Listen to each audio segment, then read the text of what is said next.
If you want to be a supporter of my channel, please join my Patreon. On Patreon, that's where I'll be posting all my future videos before they ever launch. You'll also be accredited at the end of every video for being a supporter and helping me with my channel and giving me time to create more content. With that, you'll also get access to all my homework during my mentorships, so you can see what I've done.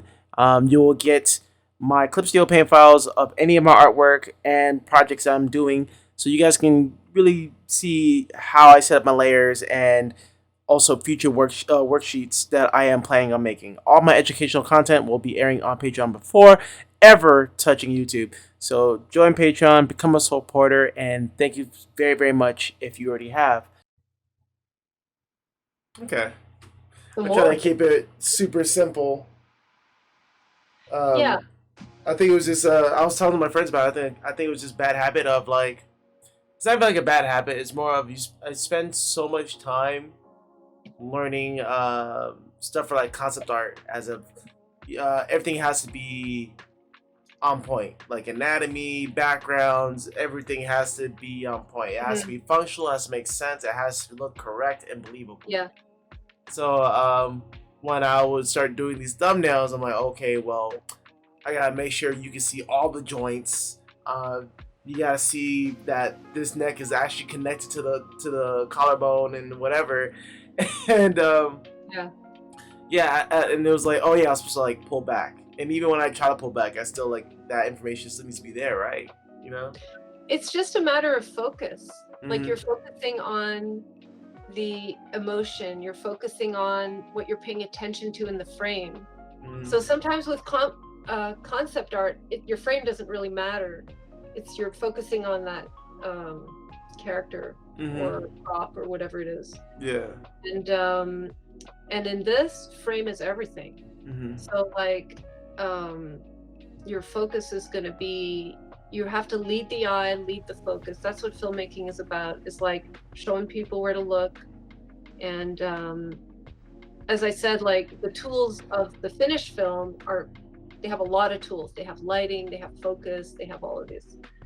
To some extent in storyboarding, you have these things, but it's reduced, you know? So you may want to, when you're doing your thumbnails, only draw the things you want to focus on and just kind of indicate lightly that there's an apartment in the background, but you don't have to show as much, you know, like for speakers, you might just draw like a couple of lines and a half circle and, oh yeah, that's the speaker, but we don't need to draw it like in so much detail. Yeah. At the beginning, yes, because it's a story point. You want to see what these things are, maybe spend a little more time on that.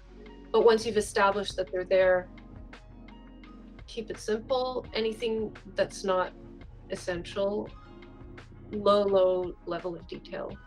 Okay. And then use light to draw attention to the things that are important to the story. It's all about story. Yeah. Yeah, you're doing really well though. And the fact that you're conscious of all these things and you know what's going on in your mind, like that's really great. And the way to get through it is to really just do a volume. Yeah. Like you get that, right? That it's like there's no gain without some pain. Like it's kind of just, but very few people, Stan, are gonna do this. That's the thing. It's like, to me, sometimes you tell folks what needs to happen, what they need to do, and then they're kind of like, oh, maybe it's too much work. Yeah, I can see that. And so the difference between success and failure in this is to a large extent your willingness to put in the hours. Okay. Yeah, but you're doing great. It's every hour you put in is worthwhile. Thank you. I was so afraid of like, man, I really did storyboards, and then like some of my animator friends were like, you could have like really also animated some of the stuff too, because you got some shots that are like frame by frame, and that could have been animated right then and there. Well, you know what? You're never losing your time when you're drawing this stuff. Yeah. Never losing your time. If you're like you're experimenting with stuff, you're practicing and practicing a lot of skills that are going to be very useful to you. None of this is wasted time. Try pushing yourself in that direction of working a little rougher, but really focusing the eye on the things that need to be seen. Okay. And then if you want to explore something, an expression or something, like, go ahead and do that. Like, everything you do is, from what I see, it's all helping. Some of these backgrounds that are very linear and very detailed, a little bit, I would say, yeah, maybe pull back on that. If you want to focus on a character, their acting, their expression, to me, that's really valuable. Okay. And perspective in general, like, just start practicing perspective in general. Yeah. Okay. All right, awesome. Doing great. Yeah. So I think I will continue working on the Spider-Verse because there's so much stuff I wanted to do. I'm like, oh, you got this. When you showed me the scene afterwards, I'm like, oh, I should have done that one too. But I want to like cover so much. Like, literally, you could just study this and you would be so far ahead. Like, if you completely understand this and you were able to like replicate the boards in your head and draw it again, a few of these sequences, and you're able to do that, you're already like well on the way to doing your own boards and getting a really great portfolio together. Okay, awesome. So don't worry that you're not covering more than 5 minutes of film or whatever it is. Don't even, you're doing the right thing. Going deep is, I think, better. Yeah. So it's okay if I just keep working keep studying from Spider-Verse for the entire month, and then maybe like the next month study from another one. Yes. Okay. I think we should do that. I think we should do that, and I can't wait to see what you choose and what you do next week, and try to get 180 drawings done. You know, really push yourself and aim for that. More you push yourself, the more progress you're gonna make. Yeah. Okay. Cool. Awesome. All awesome, right. man. So I'll see you next week, Wednesday. It could be Wednesday. Would you prefer? That's fine with me. Wednesday's fine. Okay. Yeah. I thought. Also, any word on like the other students as well, or is it just gonna be one-on-one? That's happening on Saturday. We're gonna figure it out. Oh, okay. There are 2 women that I think would do really well on our program.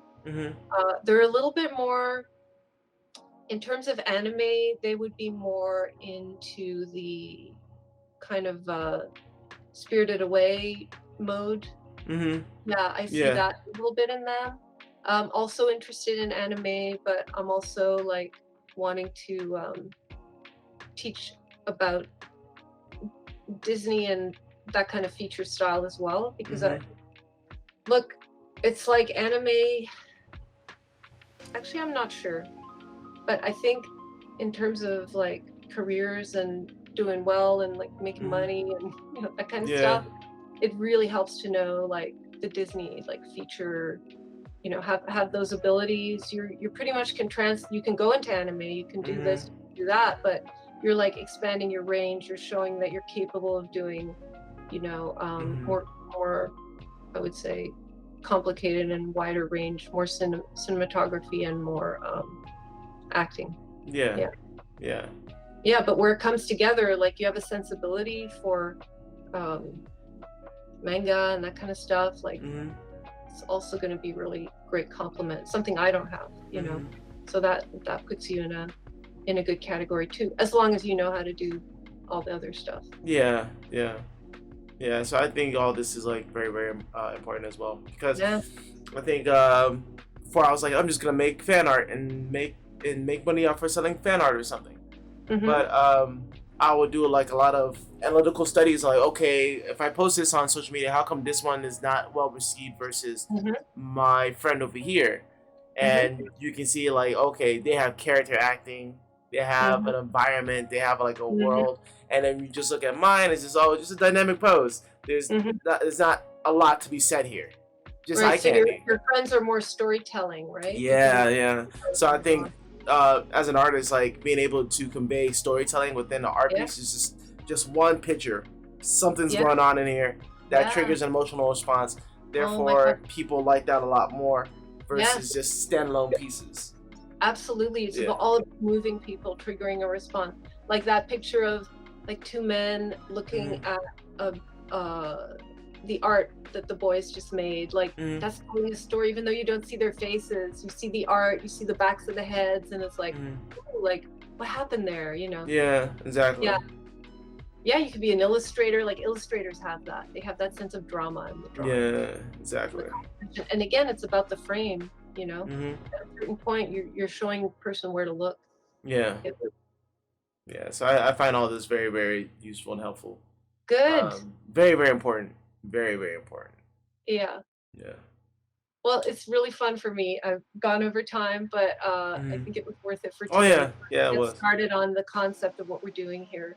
So I look forward Hmm. to seeing what you have next week. Okay. Your Awesome. 180 drawings. Yeah. Okay. All right. I'll see Awesome. you next week. All right, Stan. All Take right. care. Bye. Bye.